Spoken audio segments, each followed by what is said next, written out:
When I took a look at this issue, there are so many aspects to it and so many people affected by it. I hope we can at least open the discussion today. We certainly won't exhaust the subject by any means. Governor Baker, I'm going to start with you, but I'm going to ask the panel to listen to the question. Perhaps they'll want to give their own opinion. So we live at a time where a prospect, basketball, football prospect in high school could be lured with tens of thousands of dollars to a college to play a sport, perfectly legal. And that young man, in this example that I'm using here, may come from a family that has had no experience with any money at all in their lives, very modest family, just happened to have a star athlete in their household. He goes to the school, starts off on the basketball team, and at some point becomes quite a player of repute.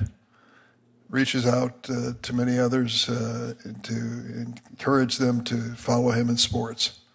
Comes a day when his college roommate says, I need to talk to you before the next game. Between you and me, I'm going to ask you to do one thing, just one. I promise I'll never ask again. Miss the first 2 foul shots, and I'll never bother you again. And he says, that's it? Just miss the first 2. You may do that already, but I need you to do that for me. He goes out in the game and is tempted by the possibility of doing that, thinking it's a rather harmless request, not knowing what's behind it all, and we can all guess what might be behind it all. At risk is not only that athlete and his future, if that's ever discovered, but the integrity of sports itself. Going back to 105 years ago in the Black Sox scandal, gambling and sports have been a lethal combination. Pete Rose is further evidence of that. So we're in a situation where college sports are now reaching a level of massive investments for NIL and other incentives to bring students to school or to put them in portals, move them to another school, and betting is on top of it. As a head of the NCAA, representing schools all across America, how do you view this phenomena?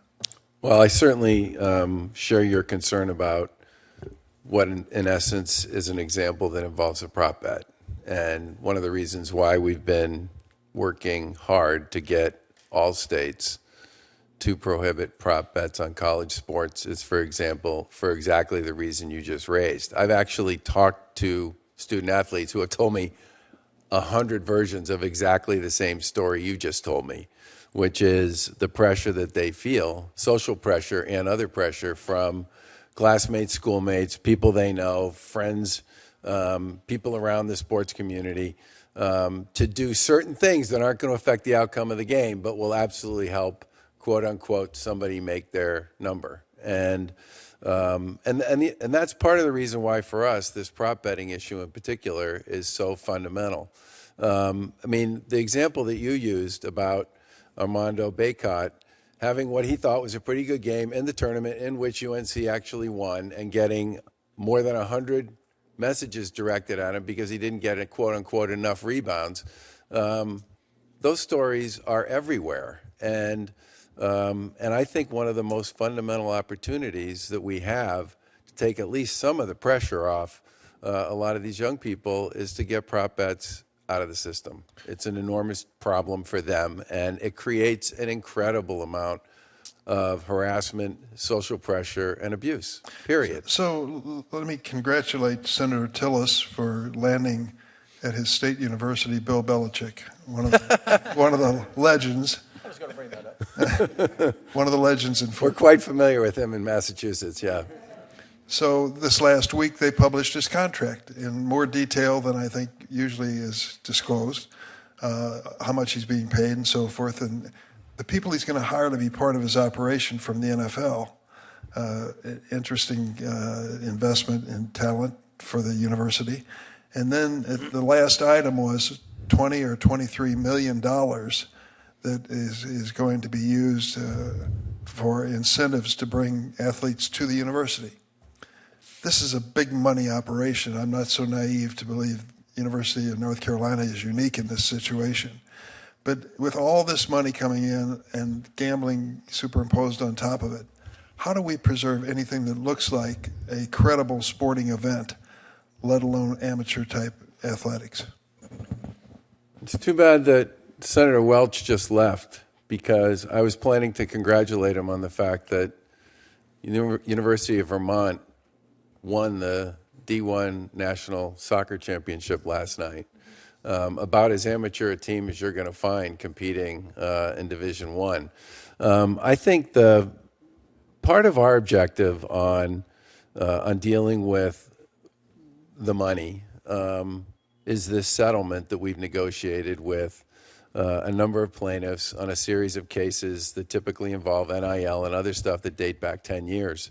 And the point behind settling these cases was, on our side, to create structure around enhancing the benefits and the opportunities and the rev share for student athletes who play in programs and at schools that have really significant success in athletics. And I think that is ultimately, if we can succeed in getting this thing done. We got preliminary approval from the judge earlier this year, and she is going to have her final hearing on this in April.